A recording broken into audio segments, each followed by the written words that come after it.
Welcome back. ये कहानी है एक रेहान नाम के आदमी की।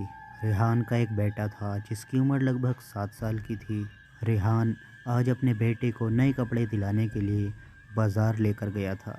वो लगभग 1 घंटे से बाज़ार में घूम रहा था, लेकिन उसके बेटे को कोई भी कपड़े पसंद नहीं आ रहे थे। इस वजह से वो बिना कपड़े लिए ही बाज़ार से वापस आ रहा था। फिर अचानक ही बाज़ार के बिल्कुल ख़त्म होने पर एक काला सा बुढ़ा सिर्फ एक जोड़ी बच्चों के कपड़े लेकर बैठा हुआ था। उस बुढ़े के सामने रखे हुए कपड़े देखते ही रेहान के लड़के को पसंद आ गए और वो जिद करने लगा कि पापा ये वाले कपड़े ले लो। जब रेहान उस बुढ़े के करीब पहुंचा और उसने कहा, अरे अंकल जी, ज़रा ये कपड़े दिखाना। उस बुढ़े ने ना तो अपना सर ऊपर उठाया और ना ही रेहान की तरफ देखा, ना ही कोई जवाब दिया। फिर रेहान उस बुढ़े के सामने बैठकर कपड़े उठाकर खुद देखने लगा और रेहान को भी वो कपड़े पसंद आ गए। रेहान ने उस बुढ़े से कहा, अंकल जी, कितनी कीमत है इन कपड़ों की? लेकिन उस बुढ़े ने अब भी कोई जवाब नहीं दिया और वो रेहान की आंखों में आंखें डालकर देखने लगा। रेहान ने ये सब देखते हुए अपने बेटे से कहा, चलो यहाँ से, हमें ये कपड़े नहीं लेने। अब भी वो बुढ़ा कुछ भी नहीं बोला और चुपचाप बैठा रहा।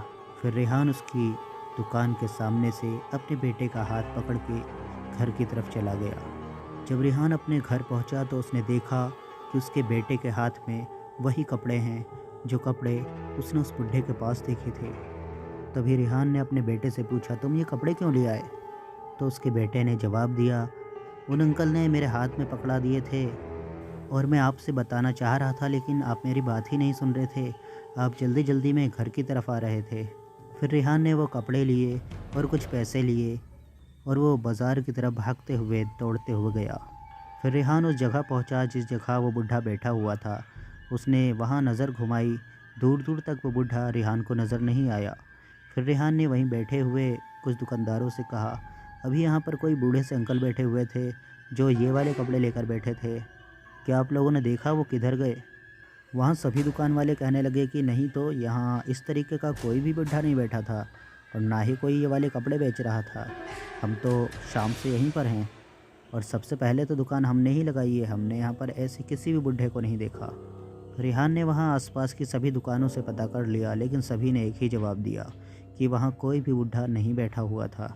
अब रेहान उन लोगों से कहने लगा, मुझे उन अंकल के पैसे देने हैं, उन्होंने अनजाने में मेरे बेटे को ये कपड़े पकड़ा दिए और मैं उन्हें पैसे भी नहीं दे पाया। फिर कुछ देर तक रेहान उनको वहीं ढूंढता रहा। जब वो बुढ़ा रेहान को नहीं मिला, फिर रेहान घर चला गया। घर जाने के बाद अगले दिन रेहान के बेटे ने वही कपड़े पहने। वो कपड़े काफ़ी ज़्यादा अच्छे लग रहे थे रेहान के बेटे के ऊपर। लेकिन फिर कुछ समय के बाद रेहान के बेटे को धीरे धीरे ठंड लगने लगी और उसे बुखार आ गया। अब रेहान अपने बेटे को हॉस्पिटल लेकर गया तो डॉक्टर ने बताया कि इसे एडमिट करना पड़ेगा, बुखार बहुत ज़्यादा तेज़ है। रेहान ने अपने बेटे को एडमिट करा दिया। अब धीरे धीरे रात हो गई, लेकिन उस लड़के का बुखार अभी भी नहीं उतरा था। रेहान ने डॉक्टर से पता करा तो डॉक्टर ने कहा, हमने दवा दे रखी है, लेकिन पता नहीं क्यों इसका बुखार उतर ही नहीं रहा। देखते ही देखते अगला दिन हो गया, लेकिन उसके बेटे का बुखार कुछ देर के लिए उतर जाता और फिर से बुखार चढ़ जाता। देखते ही देखते उसका बेटा बहुत ज़्यादा कमज़ोर हो गया और लगभग अब पूरा 1 हफ़्ता गुजर चुका था और उसके बेटे का बुखार किसी तरह नहीं उतर रहा था। अब डॉक्टर्स ने भी रेहान से ये बात कह दी कि हमने अपनी पूरी कोशिश कर ली, लेकिन पता नहीं क्यों इसका बुखार उतर ही नहीं रहा। अब हमने जो डोज़ इसको दे रखी है, आप इसको वही देते रहिए, शायद इसका बुखार उतर जाए। इससे ज़्यादा हम कुछ नहीं कर सकते, आप अपने बच्चे के लिए दुआएं करें। और उसके बाद उस डॉक्टर ने उस बच्चे को डिस्चार्ज कर दिया और उस बच्चे को घर ले जाने के लिए कह दिया। इसके बाद तो रेहान बिल्कुल टूट चुका था। रेहान अपने बच्चे को घर ले आया और देखते ही देखते उसके घर पर सभी रिश्तेदार पहुंच गए। सब लोग रेहान के बेटे का यह हाल देखकर बहुत ज़्यादा शौक में डूबे हुए थे। अब उस बच्चे की हालत इतनी ज़्यादा गंभीर हो चुकी थी कि आने वाले लोग सिर्फ उस बच्चे की मौत का इंतज़ार कर रहे थे। उस बच्चे की सांसें रुक रुक के चलने लगीं। ये देखकर उस बच्चे की माँ बहुत ज़्यादा तड़प तड़प कर रोने लगी और चिल्ला चिल्ला कर कहने लगी, मैंने अपने बेटे का नाम बहुत ही लाड प्यार से रखा था, मैं अपने बेटे को बहुत ही ज़्यादा पढ़ाना लिखाना चाहती थी। मेरे बेटे ने कभी भी मुझसे कोई ज़िद नहीं करी, सिर्फ़ एक बार ज़िद करी कि मुझे नए कपड़े चाहिए। मैंने तो तुझे नए कपड़े भी दिला दिए, अब तो उठ जा। पता नहीं कैसे ये मनहूस कपड़े हैं, इन्हें पहनते ही मेरा बेटा बुखार में चला गया और वो आँख भी नहीं खोल रहा। ये सब सुनते ही रिहान अचानक ही चौंक गया और उसके दिमाग में बाज़ार की वो सारी बातें घूमने लगीं। आखिर वो बुढ़ा क्यों नहीं बोल रहा था और उसकी शक्ल भी बहुत अजीब सी थी। उसकी आँखें बहुत ज़्यादा काली और डरावनी सी दिखाई दे रही थी और वो बुढ़ा अचानक ही वहाँ से गायब भी हो गया। किसी ने उस बुढ़े को देखा भी नहीं। ये सब सोचते हुए रेहान तुरंत ही अपने बेटे के पास आया और उसने तुरंत ही उसके कपड़े उतारने शुरू कर दिए। देखते ही देखते रेहान ने अपने बेटे के सारे कपड़े उतार कर फेंक दिए और उसको घर से दूसरे कपड़े पहनाने शुरू कर दिए।